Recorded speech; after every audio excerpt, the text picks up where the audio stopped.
Muito bem, meu povo, boa noite a todos. Agora vamos fechar os microfones para a gente poder começar. Então vamos fazer nossa oração por todas as intenções pelas quais temos rezados e hoje a Elizabeth vai nos brindar com o momento de oração. Na sequência, antes de passar para o selinho 10 e 10, a gente vai ter um minutinho rápido aqui com uma poesia lida em um vídeo rápido de 1 minuto de Dom Pedro Casaldáliga, rapidinho também. Na sequência nós temos a Elizabeth, também vai fazer uma leitura de um texto e depois o Levi uma homenagem para os pais. E na sequência o Celinho assume o controle. Pode ser, Celinho? Ok? Beth, é com você. Ok. Em nome do Pai, do Filho e do Espírito Santo. Amém. Vamos fazer nossa oração hoje, além de todas as intenções que nós temos em nossos corações, para todos os doentes, uma oração assim, bem especial para todos os pais, os pais principalmente os pais de nossa família, que eles sejam sempre referência de bom caráter, honestidade, empatia, amor ao próximo, para que possam guiar os seus filhos e os nossos netos, no caminho do bem. Então, que Deus proteja e guarde cada um dos nossos pais, dos pais da nossa família.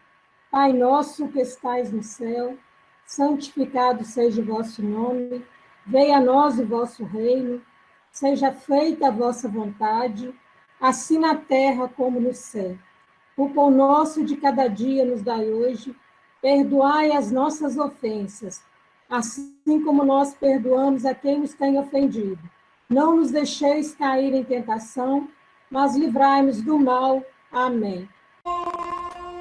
Dá-nos, Senhor, aquela paz inquieta que denuncia a paz dos cemitérios e a paz dos lucros fartos. Dá-nos a paz que luta pela paz. A paz que... Tá desligado, tia. Já, Beth, liga o áudio. Desliga. Obrigado, Maria. Todo mundo sabe que ontem nós ultrapassamos aí a marca dos 100 mil mortos, pela Covid. E hoje eu estava lendo um texto aí, escrito por um grande amigo nosso, Almir, do Rio de Janeiro, que eu achei assim, muito pertinente, muito reflexivo, e eu gostaria de estar lendo para vocês hoje, para que a gente também fizesse uma reflexão a esse respeito. Para refletir, a superioridade absoluta da vida e a necessidade absoluta de compaixão. Passamos hoje do marco de 100 mil vítimas da pandemia, 100 mil brasileiros, 100 mil corações que se silenciaram, 100 mil sonhos que se perderam, 100 mil consciências que deixaram de existir. Impossível dimensionar essa perda, impossível superar essa dor. A vida é tão rara, a sofrida trajetória humana, desde seu nascedouro, sempre foi marcada pela dor, pela morte, pelas guerras, pelas tragédias, pelas doenças. Porém, no atual estágio de desenvolvimento tecnológico e científico em que nos encontramos, se possível não fosse impedir a perda de todas essas pessoas, possível seria evitar que se fossem tantas, de forma tão cruel, tão solitária. Esperava-se a cura do mal, mas a loucura fingia que tudo era normal. Tivemos tempo para isso. Quando o vírus chegou até nós, sabíamos a desgraça que estava por vir e sabíamos como evitar que essa desgraça fosse tão intensa, tão longa e tão nefasta. Mas a doença foi girando cada vez mais veloz, enquanto tudo pedia pressa. Enquanto isso, nós perdíamos em discussões frívolas, patinávamos em disputas ideológicas, gastávamos recursos em medidas inócuas, ouvíamos discursos obscurantistas malévolos, cruéis, fruto não só de um breve destempero ou de um momento de pouca lucidez, mas fruto de uma visão deturpada, doentia, impregnada de desvalor pelo mais supremo dos direitos humanos, o direito à vida. Será que faltou tempo para perceber? Ou será que faltou dignidade para reverter? Nada é superior à vida. Na gradação do direito, a vida ocupa a primazia, a superioridade absoluta, como valor em si mesmo e como premissa indispensável para os demais direitos, reconhecidos ao ser humano, e para tudo mais que a sociedade criou. Não há, nem pode haver, contradição entre o direito à vida e qualquer outro direito, valor ou interesse individual ou coletivo. Qualquer tentativa de estabelecer antagonismo entre o direito à vida e qualquer outro é faliciosa, tendenciosa, manipuladora e criminosa. A vida é tão rara. Cada ser humano é único, irreproduzível em sua dimensão psicológica, existencial e espiritual. Essa singularidade e originalidade humana torna essa nossa trajetória nacional ainda maior. Irreparáveis são essas perdas, irreparáveis são as dores e as lágrimas vertidas por milhares de famílias. Irreparáveis são os efeitos futuros que todo esse descaso, todo esse desamor, todo esse nefasto desprezo para com a vida de semelhantes provocará em nossa sociedade. Não se pode ter calma. Pede-se um pouco mais de alma. Um pouco mais de alma, um pouco mais de compaixão, um pouco mais de empatia, de solidariedade com o sofrimento alheio, um pouco mais de civilidade, de altivez de caráter, um pouco mais de humanidade, um pouco mais de dignidade de espírito. Não se pode ter calma. Afinal, a vida é tão rara. Almir Morgado, filho de uma das 100.000 vítimas dessa terrível doença. Então, que cada um de nós possamos, né, solidarizar por essas 100 vidas perdidas e por seus familiares. Ok, Beth, obrigado. Levi Scatolin, com você. Boa noite. Eu vi uma homenagem aos pais que eu achei boa e achei interessante trazer. O Pai meu, o Pai seu, o Pai nosso. Todos os pais, os que estão no céu, os pais da terra, os de paz, os de guerra. O Pai que sumiu, o Pai que assumiu, o Pai que voltou, o Pai que nunca viu, o Pai que é cego e que vê demais, o Pai que é mãe, a mãe que é pai, o Pai que lê jornal, o Pai que não lê nada, o Pai brigão, o Pai que conta piada, o Pai que a gente ajuda, o Pai que dá mesada, o Pai elegante, o Pai de camisa cavada, o Pai viajante, o Pai que não sai. Em nome do seu, do meu, de todos, em nome do Pai, feliz Dia dos Pais. Bacana. Ok, muito obrigado, Levi. O texto não é meu, eu recebi e achei interessante. Mas legal. Então, hoje nós tivemos 3 participações aí do tio Dilon, da Elizabeth e do Levi. Valeu. E agora com vocês, Celinho, em 10 e 10. Muito bem, boa noite a todos. Muito bom, né, a gente começar um encontro desse com as mensagens bonitas essa, né? A do Dom Pedro, essa do Levi, que linda, e a mensagem do Almir também muito bonita. E vamos aproveitar agora esses 40 minutos aí para a gente rir um bocado e conhecer algumas curiosidades, né? Eu vou começar apresentando aqui. Vamos lá. Primeiro tem que... Antes de você começar o seu show, eu queria fazer uma proposta para a família, que a gente mandasse uma mensagem, aí depois que você falou que a mãe do Almir faleceu, que a gente mandasse, fizesse, você fosse o porta-voz de uma mensagem da família, dos nossos sentimentos e da nossa tristeza com o passamento da mãe dele. Que Deus dê muita força a ele. Com Ok? certeza. Tá ótimo, obrigado.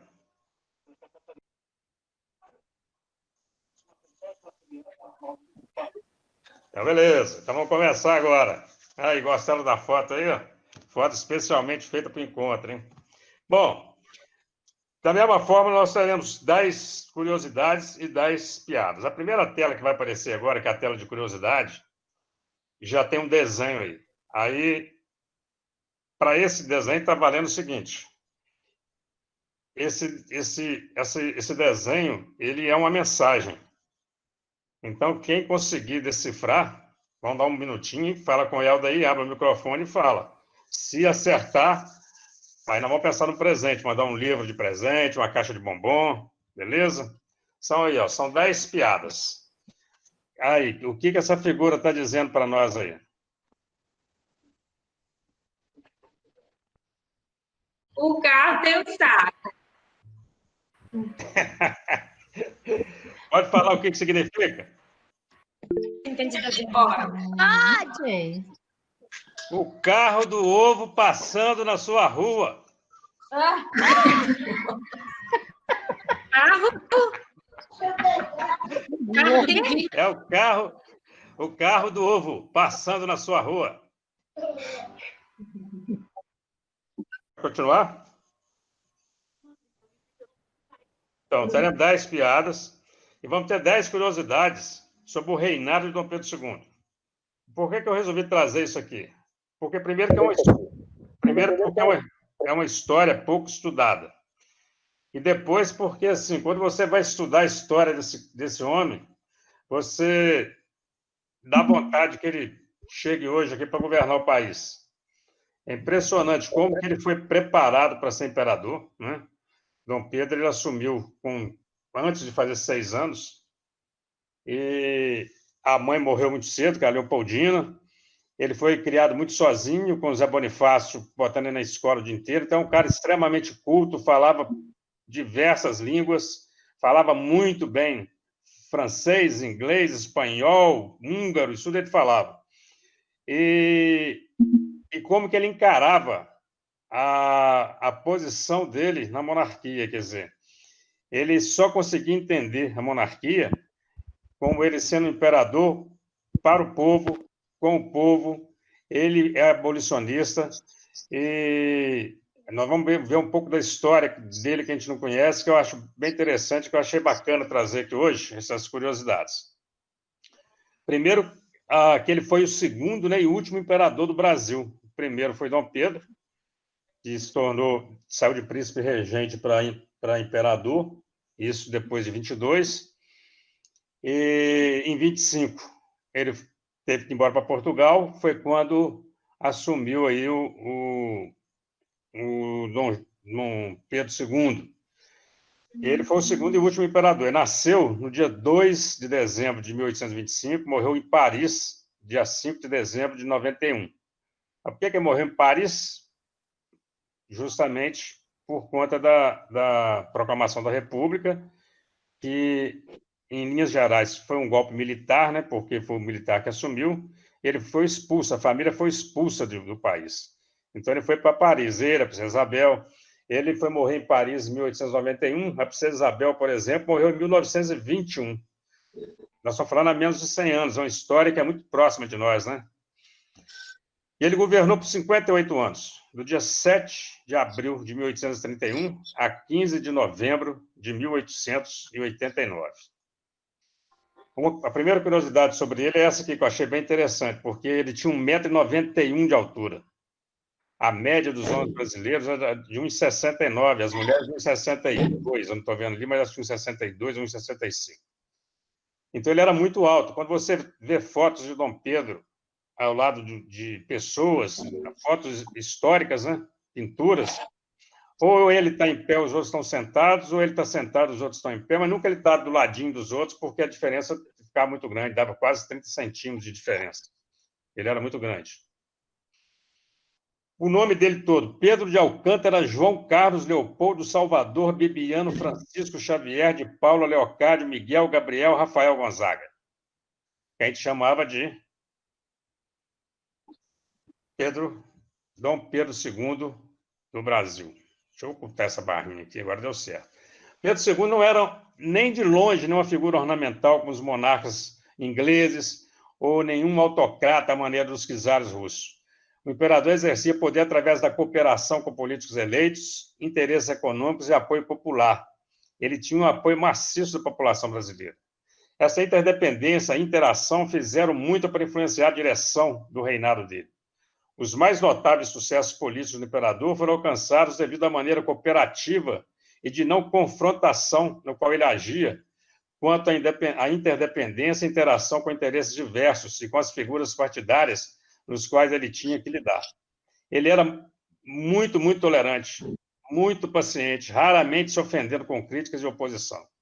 Ele era cuidadoso em nomear somente candidatos altamente qualificados para posições do governo e buscava coibir a corrupção desde o começo. É impressionante, a história do reinado dele toda é marcada por isso.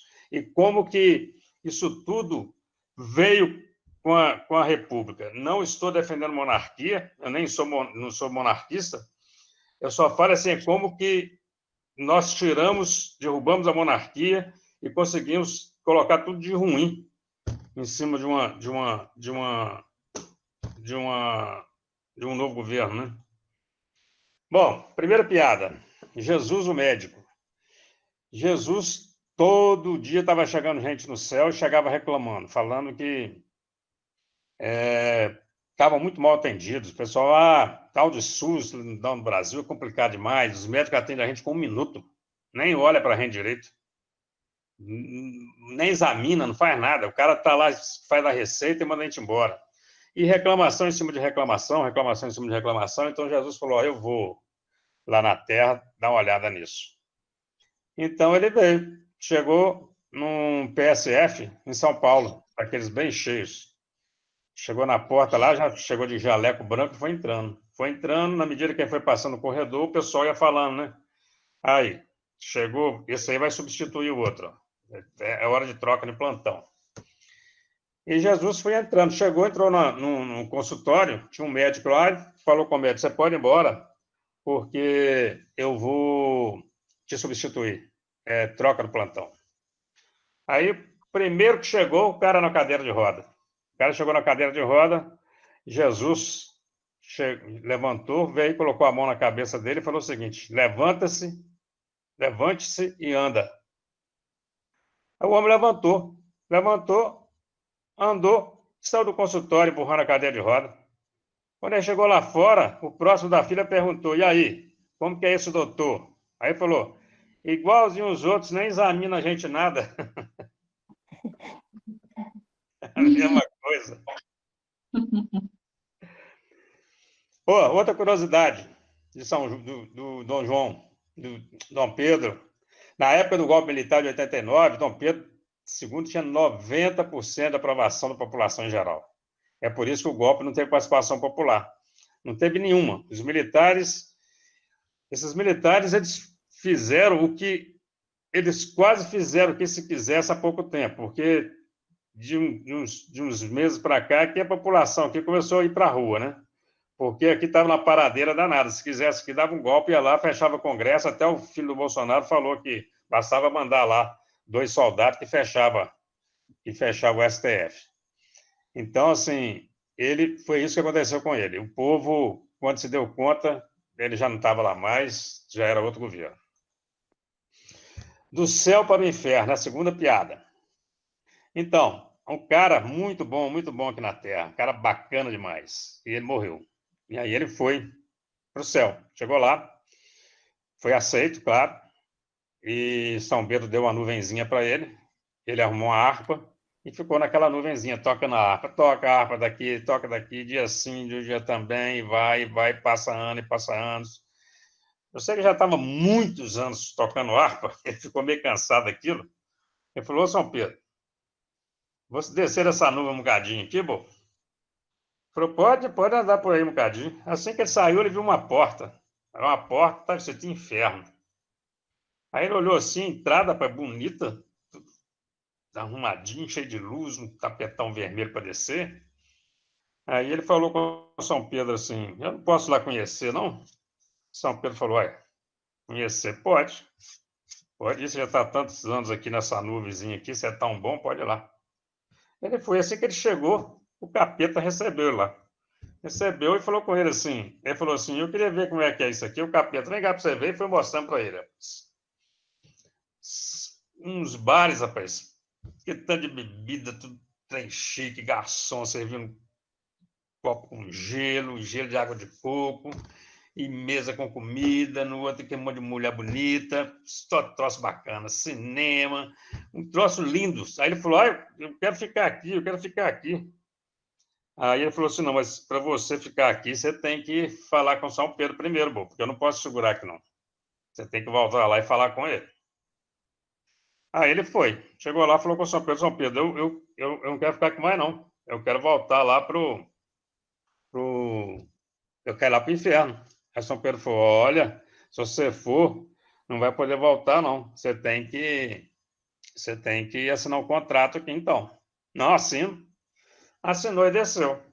Assim que entrou no inferno, menino, já chegou lá, o capeta já foi puxando ele e meteu um tridente na costela dele, foi empurrando ele lá para um lugar tudo sujo, uma feiura danada, e fogo quente, panela quente.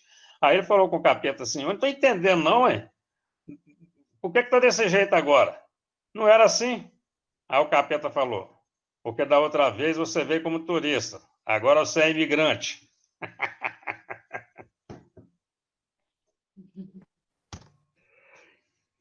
Outra curiosidade, Dom Pedro II e o Barão Visconde de Mauá, eles eram amigos e planejaram juntos o futuro dos escravos pós-abolição.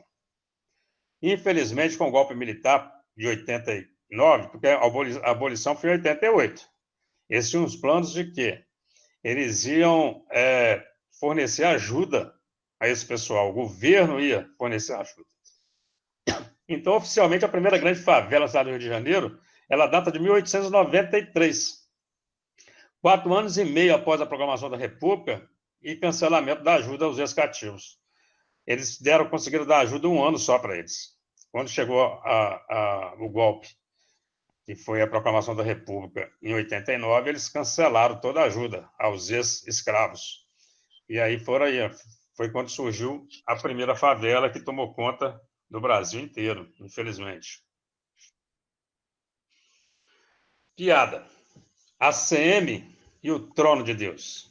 É o seguinte, chegaram no céu, o ACM, que é o Antônio Carlos Magalhães, todo mundo conhece, os mais novos que não conhecem, ele foi governador da Bahia, foi ministro das telecomunicações, e são sujeitos assim, pensa num Maluf piorado, todo mundo sabe que esse ACM, né? Ele era macaco velho.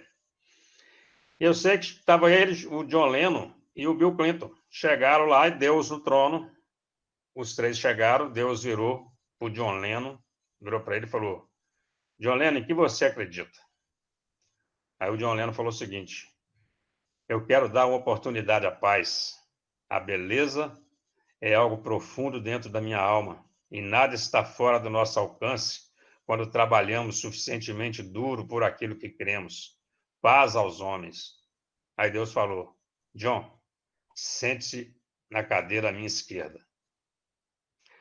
Aí ele virou para o Bill Clinton e falou, e você, Bill, em que você acredita? Aí o Bill falou, eu creio que a coragem, a honra e a paixão são fundamentais para a vida. E durante toda a minha carreira política tenho dado forma a esses aspectos, especialmente a paixão. Deus ficou impressionado com a sinceridade de Bill Clinton e falou para ele, Bill, sente-se à minha direita. Aí virou para o ACM e falou, e você, senhor Antônio Carlos, em que acredita? O Antônio Carlos virou e falou, acredito sinceramente que você está sentado na minha poltrona.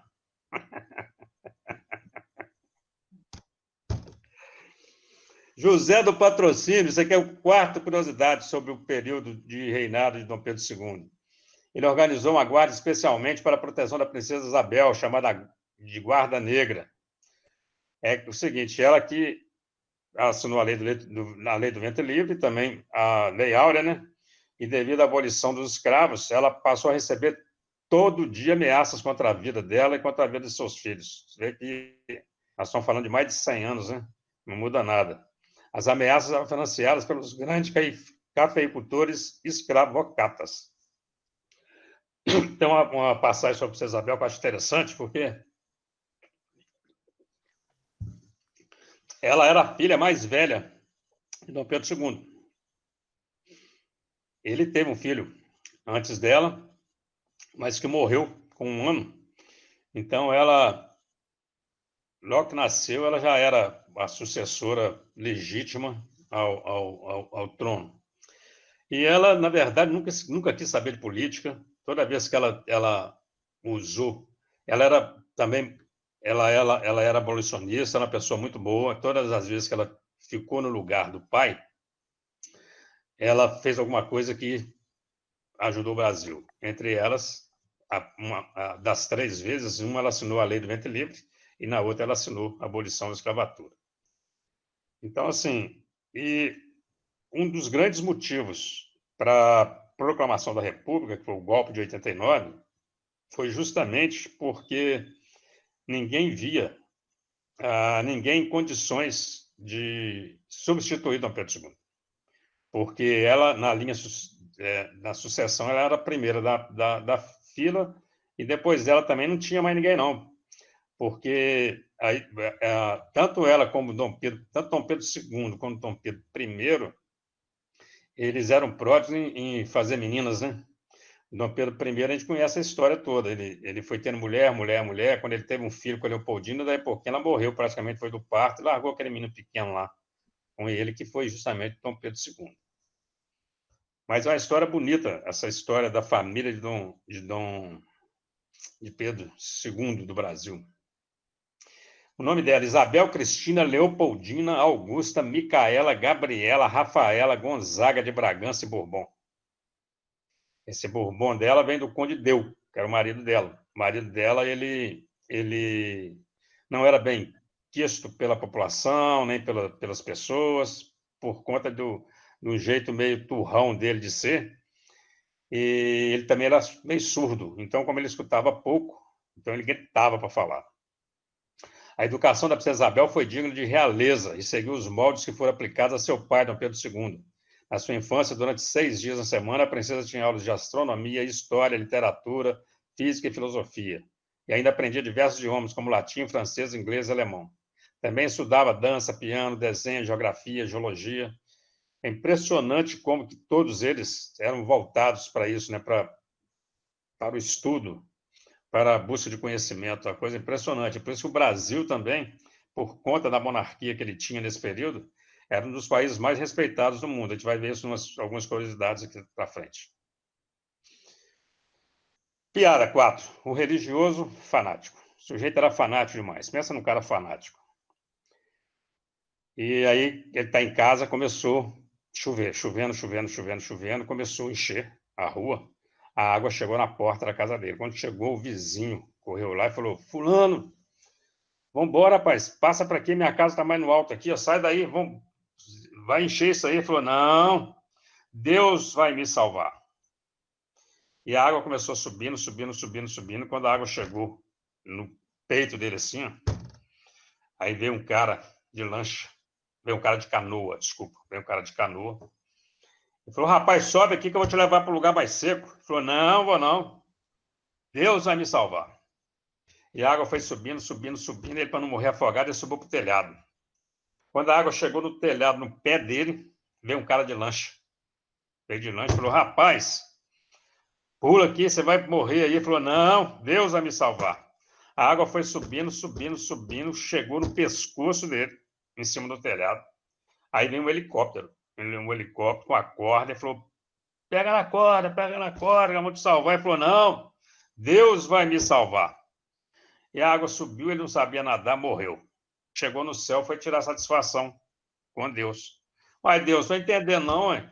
O tanto que eu rezo, e falando que o senhor vai me salvar, o senhor me deixou morrer. Ele falou, eu deixei morrer? Eu mandei o vizinho, mandei uma canoa, mandei uma lancha, até helicóptero, mandei, você não quis, moço. Olha que interessante, ó.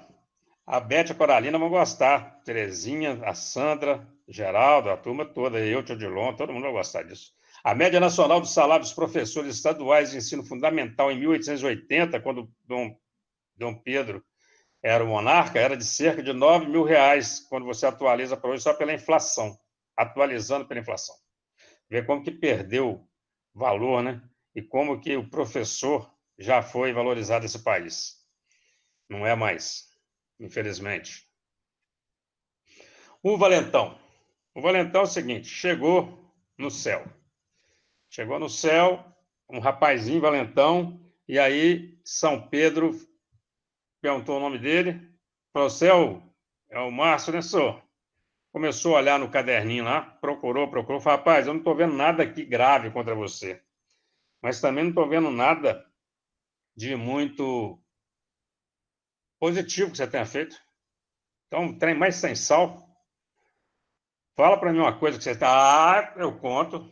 Eu estava vindo na estrada, tinha 50, tinha uma gangue de 50 motoqueiros, rodando de moto assim, em torno da velhinha, a velhinha lá no meio. Eles puxavam, derrubavam ela, outro batia nela, outro puxando a roupa dela, outro puxando o cabelo, e ela gritando. Eles foram descendo, juntando nela. Quando eu vi, eu cheguei no meio, gritei e falei, opa, vamos parar. O primeiro que encostar nela aqui agora está no sal comigo. Aí São Pedro falou, quanto que foi isso? Você falou, tá uns 2 minutos. Ai. Sexta curiosidade. Em 1880, o Brasil era a 4ª economia do mundo, gente. 4ª economia do mundo. Pensa o que é isso em 1880. E era o 9º maior império da história. A média de crescimento econômico nossa era de 8,81% ao ano, é igual China. E nós jogamos isso tudo fora de alguma maneira, uma coisa impressionante, né? Porque imagina se isso tivesse continuado. Nós estamos falando 140 anos atrás, ó. 140 anos, isso mesmo, né? 140 anos atrás. Nós éramos a 4ª economia do mundo, com crescimento anual de 8,1% ao ano. É isso. Contando vantagem. Vamos lá. Sujeito, 4 amigos se encontraram. Eles tinham estudado juntos e há muito tempo que não se via e foram para o bar. Estão lá os 4 conversando. E aí um deles vai ao banheiro. Aí os 3 continuam conversando. Um vira e fala assim, rapaz, meu filho, eu tenho muito orgulho do meu filho. O meu filho começou a trabalhar como office boy numa empresa, estudou administração. Ele foi promovido a gerente e hoje ele é o presidente da companhia. Ficou tão rico que no aniversário de um amigo, ele deu um carro de presente para ele. Um carro de presente para um amigo, deu um carro de presente para um amigo. E o seu fulano? Ah, rapaz, eu fico satisfeito, mas vou te contar, o meu filho, ele também é um orgulho para mim. Meu filho começou trabalhando como entregador de passagem, estudou, se formou, piloto. Hoje, ele trabalha numa grande companhia aérea. Já está até entrando como sócio dela. Ele danado, ele ganha tanto dinheiro, rapaz, que tem um amigo dele, outro dia fez aniversário, ele deu um avião para ele. A outra falou assim, ah, rapaz, o meu também, rapaz, é interessante, né? É interessante porque meu filho, rapaz, ele me dá muito orgulho, rapaz. Meu filho formou em engenharia e abriu uma construtora. Hoje é um sucesso, ele é o dono da construtora, ele ficou rico demais da conta. Tão rico que outro dia um amigo dele fez aniversário, ele deu uma casa para ele. Nisso, volta o outro que estava no banheiro. Volta no banheiro, o cara vira e fala, rapaz, nós estamos falando aqui dos filhos, do sucesso, e o seu filho? O que seu filho faz? Ele falou, rapaz, meu filho não é propriamente um grande orgulho, não. Ele é vagabundo, anda com todo mundo, virou garoto de programa, mas devo admitir, ele é sortudo e é esperto. Ele fez aniversário outro dia, ele ganhou, de 3 travestis, ele ganhou um apartamento, um avião e um carro.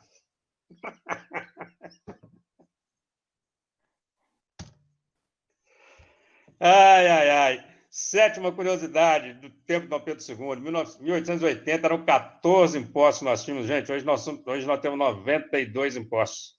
92 impostos. Naquela época, nós tínhamos 14. A média da inflação era de 1% ao ano. Não tinha briga nenhuma, não tinha confusão nenhuma. Vocês conseguem imaginar um país, quarto país do mundo, com crescimento de 8% ao ano, com inflação de 1%, com o professor ganhando R$9.000 e a gente pagando 14 tipos de impostos? Devia ser uma maravilha, né? Bom, engano. É o seguinte, um cara liga, a menininha do outro lado atende, alô, e falou, oi, minha filha, a mamãe está? Papai, a mamãe está lá em cima. Chama ela para mim, minha filha. Não, ela falou que não era para chamar ela, não. Ela está lá em cima com o tio Frank. Com o tio Frank? É. Não. Nós não temos ninguém na família que chama tio Frank, não. Papai, tá sim, tá com o tio Frank lá no quarto. O cara pensou, coçou a cabeça assim, né? Virou, pensou e falou, ó, minha filha, faz o seguinte, vai lá em cima, chega na porta do quarto e grita assim, ó. Mamãe, o papai chegou, tá parando o carro lá na porta da frente da casa. Você vai lá, faz isso e volta para me contar. A menina foi. Daí pouquinho voltou e falou, papai, eu fiz direitinho. E o que aconteceu? Ah, bom,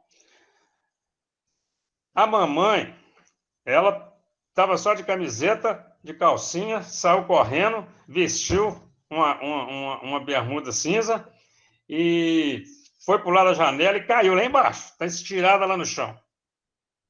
E o tio Frank?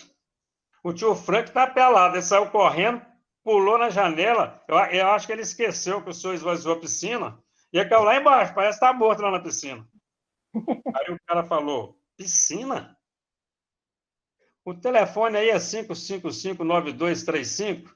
Não, né? Não. Não, desculpa, filhinha, foi engano.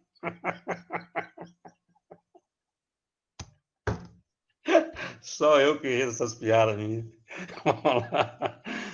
Em 1880, a moeda brasileira tinha o mesmo valor do dólar e da libra esterlina. Aí, Levi, coisa boa, é. R$1, era R$1, né, na época, era R$1. R$1 valia o que vale $1 e valia o que valia uma libra esterlina. O Brasil tinha a segunda maior e melhor marinha do mundo, perdendo apenas para a Inglaterra. Nós éramos uma potência, gente, em 1880. Que saudade.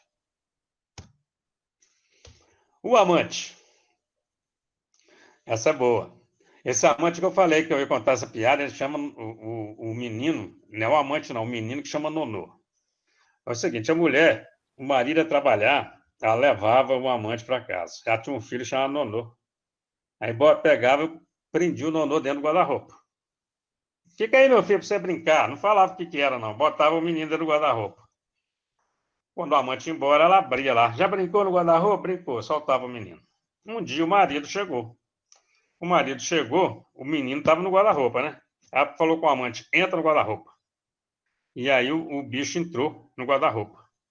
Entrou no guarda-roupa, fechou, o marido chegou, aí o menino lá dentro virou para ele assim, virou e falou assim, tá escuro aqui, né? Aí ele falou, tá. Aí o menino falou assim, eu tenho uma bola de beisebol. Ele falou, que legal. Quer comprar? Quero não. Ó, meu pai tá lá fora, hein? Eu compro. Quanto que é? É R$30. Ele comprou. Aconteceu, deu uns 2 dias, mesma coisa. Prendeu o menino no guarda-roupa, o amante chegou, o marido chegou, mandou o amante para dentro do guarda-roupa. O amante entrou. Aí foi entrando, o menino falou, tá escuro aqui, né, rapaz? Ele falou, tá. Eu tenho uma luva de beisebol. Aí o cara falou, que bom, quer comprar? O homem já sabia da história, né? Virou e falou, quanto que é? Ele falou, 70. Ele falou, aqui tá, fica quietinho. Comprou a, a luva dele. Quando foi no sábado, o pai virou para o menino e falou, ô, Nonô, pega a bola e pega a sua luva de beisebol, nós vamos jogar. Ele falou, não vou poder não, papai, eu vendi. Vendeu? Vendi. Vendeu por quanto? Vendi a bola por 30 e a luva por 70. Eu falei, meu filho, você não pode fazer isso com seus coleguinhas não, meu filho, isso é errado. Primeiro que não vale isso, foi caro demais, rapaz, você não podia ter feito isso não, você tem que confessar, você passou a perna. Você tem que confessar. Vamos para a igreja agora. Levou o menino para confessar. Chegou lá, o menino entrou no confessionário, aquele grandão que tem aquele pano todo assim. Veio o padre, assim que o padre sentou, o menino falou assim, tá escuro aqui, né? O padre falou assim, não vem eu sei que essa história de novo, não vou comprar mais nada, não.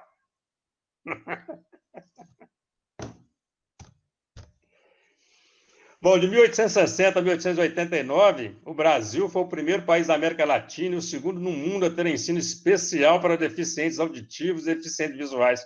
Nós tivemos uma reunião, que outro dia a gente estava discutindo sobre isso, né, sobre essa precária condição nossa de receber o deficiente. Você vê que de 1860 a 89 foi o primeiro país do mundo a ter isso. Como que a família real tinha esse tipo de preocupação? Em 1880, o Brasil foi o maior construtor de estradas de ferro do mundo, com mais de 26 mil quilômetros. Derretemos tudo para fazer sucata, para abrir estrada e comprar caminhão norte-americano. Acabamos com o nosso sistema ferroviário, né? Só o Brasil, né? Porque a Europa não acabou, os Estados Unidos não acabou. Bom, o grande ladrão. Vamos lembrar. Esse é o cara do ladrão de galinha. Isso é bem legal. O cara, ele foi pego roubando a galinha. A polícia veio e prendeu. Prendeu, levou preso. O delegado virou e falou, bicho, você tá complicado agora, porque você foi pego com a mão na bochecha, com a mão na bochecha, né? Você estava roubando, bicho. Aí falou, eu estava roubando. Mas não estava roubando para comer, não. Eu estava roubando para vender. Aí o delegado falou assim, como assim? Roubando para vender. Ele falou o seguinte,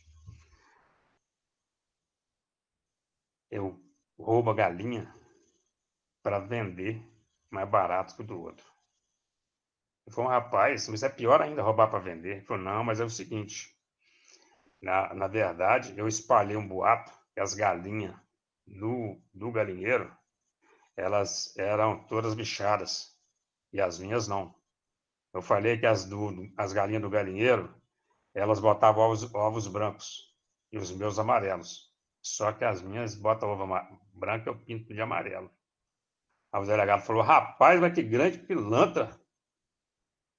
Aí ele falou, mas já havia um certo respeito. Aí o delegado falou com ele, rapaz, você é um pilantra, mas já falou isso com certo respeito na voz, né? Aí ele falou, ainda bem que você vai preso. Se o dono do galinheiro te pega, ele fala, já me pegou. Fizemos um acerto, comprometi-me a ele que não ia mais espalhar boatos sobre suas galinhas. E ele se comprometeu comigo a aumentar os preços dos produtos dele para ficar iguais aos meus.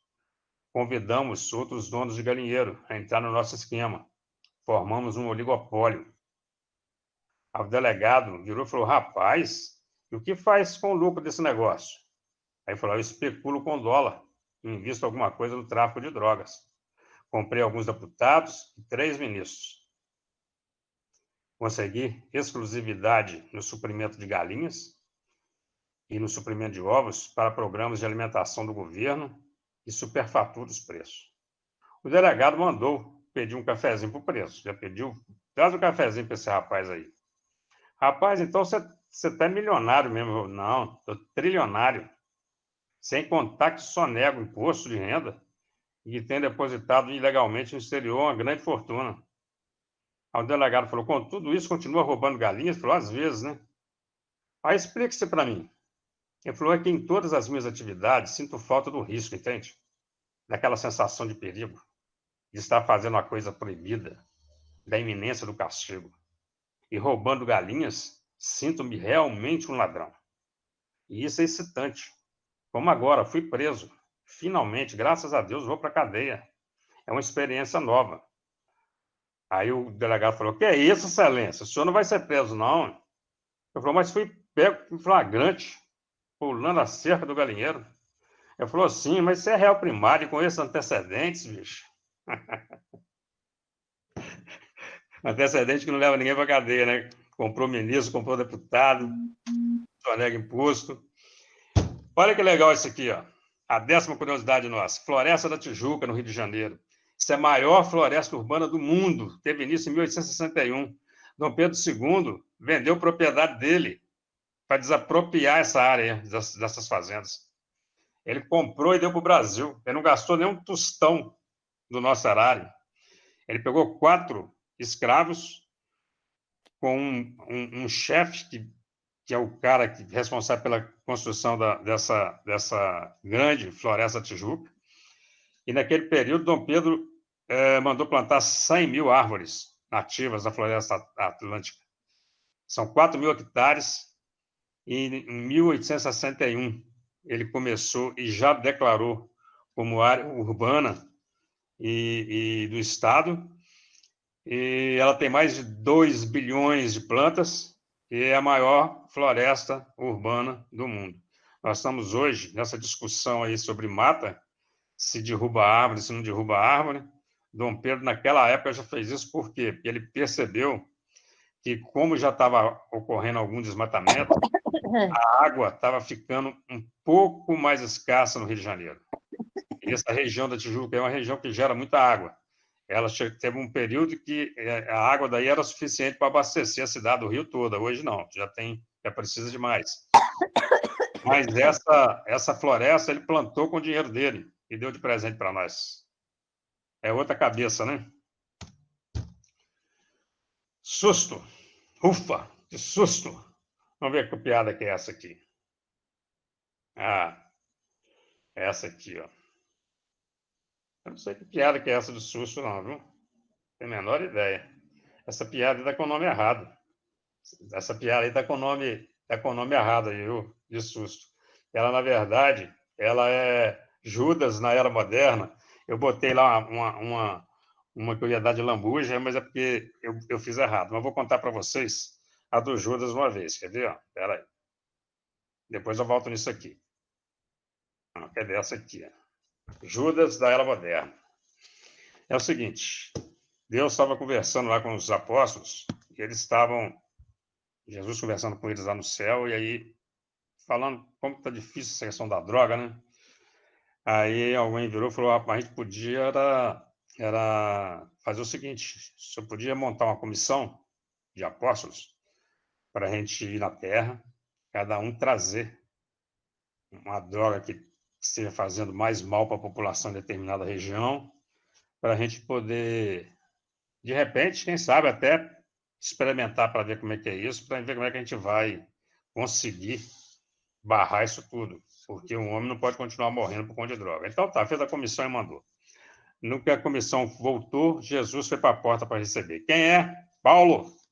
Jesus abriu a porta. O que traz, Paulo? Trago haxixe lá do Marrocos. Muito bom, filho, entra.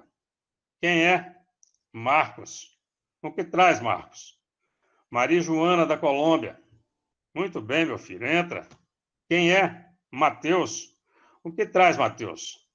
Trago cocaína, da Bolívia. Muito bem, filho, entra. Quem é? João. O que traz, João? Estou trazendo crack de Nova York. Muito bem, meu filho, pode entrar. Quem é? Lucas. O que traz, Lucas? Trago maconha, lá do Uruguai. Muito bem, filho, pode entrar. Quem é? Judas. O que traz, Judas? A polícia, todos contra a parede.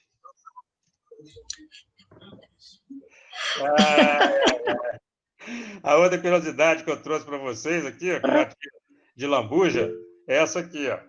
É só para mostrar para vocês que também tinha essa outra curiosidade na realeza. A mulherada feia para desgramar. Essa primeira aí, ó, essa primeira aqui, à esquerda, essa aí é a Tereza Cristina, é a esposa de Dom Pedro II. A da direita lá é a Leopoldina, essa em cima aí, ó. Aí você vai falar, mas essa Leopoldina era feia, por isso que ele arrumou a Domitila. A Domitila é essa de baixo aí. Olha que caial de mulher. Feia demais da conta. E a outra aqui é a Princesa Isabel. Realmente os traços eram bem feios. Você pode ver, não é porque é só antigo, não. Você vai olhar os traços mesmo assim, ó, não são traços muito bonitos, não, né? Era isso. Um abraço para vocês. Obrigado. Ok. Me lembro que o Geraldo tinha te pedido para contar uma, lembra? Então tá na hora do Geraldo? Agora. Peraí, Muito deixa eu bem. parar a apresentação. Muito bacana. Deixa eu parar a apresentação. Aí. Geraldo, palavra.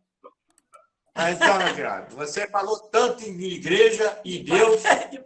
E o padre, no meio da missa, entrou o diabo. Todo mundo saiu correndo, até o padre correu dentro da igreja.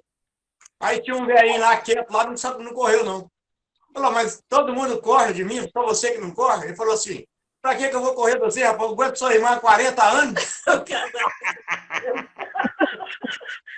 É boa. A tia Leda tá aí, não, né? A tia Leda tá aí? Então, o padre está celebrando a missa, a saideira, hein? O padre celebrando a missa. Ele está celebrando a missa agora. O cara está lá na hora da comunhão, lá atrás ele viu o sujeito assim, ó. O sujeito assim na fila, ó. Aí o padre falou, que miserento, aqui é bêbado, vem de novo, aqui é bêbado. Aí falou com o sacristão, não vou dar comunhão para ele, não. O sacristão, rapaz, você não pode dar, não dá, não. Você vai dar confusão danada. O padre, mas eu não vou dar. E vai chegando o bêbado assim. Quando chegou a vez, faltava um só para o bêbado, o sacristão arrancou um pedaço de bombril, deu na mão do padre, coloca na boca dele. Aí o cara chegou e abriu o padre e falou, corpo de Cristo, e meteu o bombril na boca do bêbado. Aí o bêbado virou e falou assim, precisava ser logo essa parte?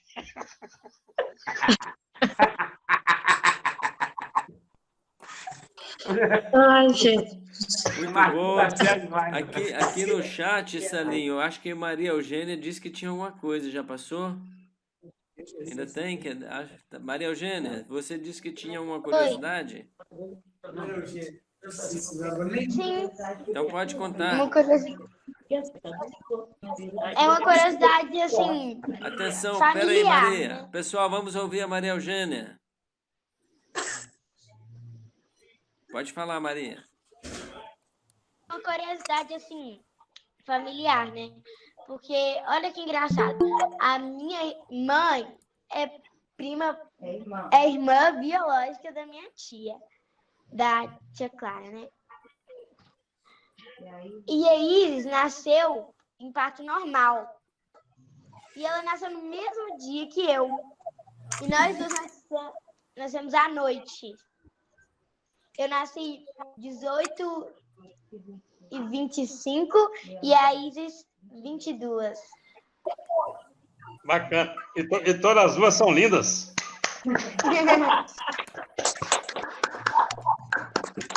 Tanto que foi até na hora do meu aniversário que a Isis nasceu, né? Muito bem, pessoal. Alguém tem alguma coisa para acrescentar? Podemos partir para o encerramento? Foi bom? Vamos aplaudir o Salinho? Todo mundo? Valeu, Salinho. Obrigado. Foi bom. Muito bem. Boa noite a todos e até amanhã o encontro com o professor José Carlos. Boa noite. Ok? Tá. Obrigado, beijo. Boa noite. Boa noite. Boa noite. Boa noite a todos. Boa noite. Até amanhã. Boa noite. Boa noite. Boa noite. Boa noite. Ei, Isis! A Isis chegou para ver o tio Helder! Nossa, Isis, será?